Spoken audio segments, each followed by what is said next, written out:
I haven't quite finished with my concentric rectangles, so the first thing I need to do is finish gluing all 10 concentric rectangles.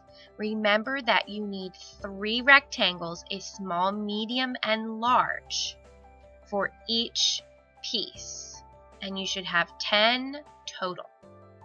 When you have all 10 concentric rectangles, you need to get your background paper out and start arranging where you think you want them to go.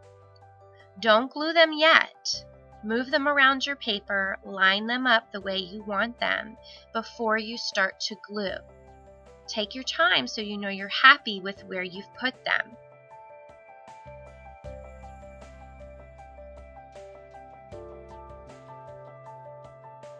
When all your rectangles are in place, get a glue stick out, make sure you don't turn it up too high, just a little bit, and start flipping one rectangle over at a time.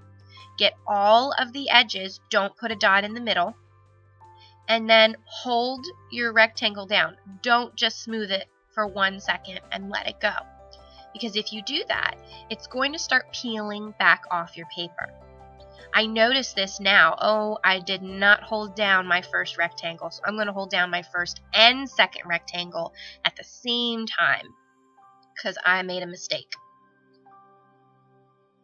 When it's sitting flat and it's not popping off anymore, you know that you can move on to your next rectangle. If it's giving you a lot of trouble, you may need to flip your rectangle back over and glue even more.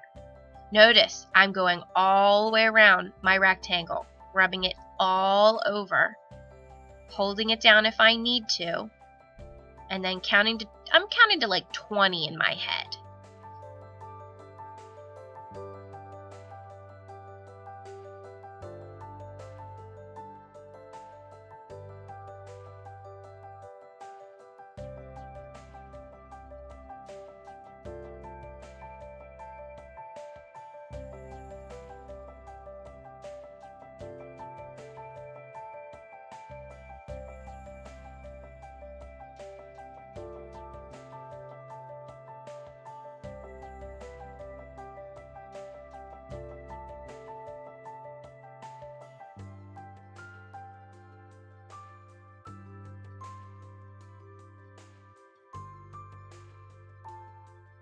When you're all finished, make sure to turn your glue stick down before you put the cap on.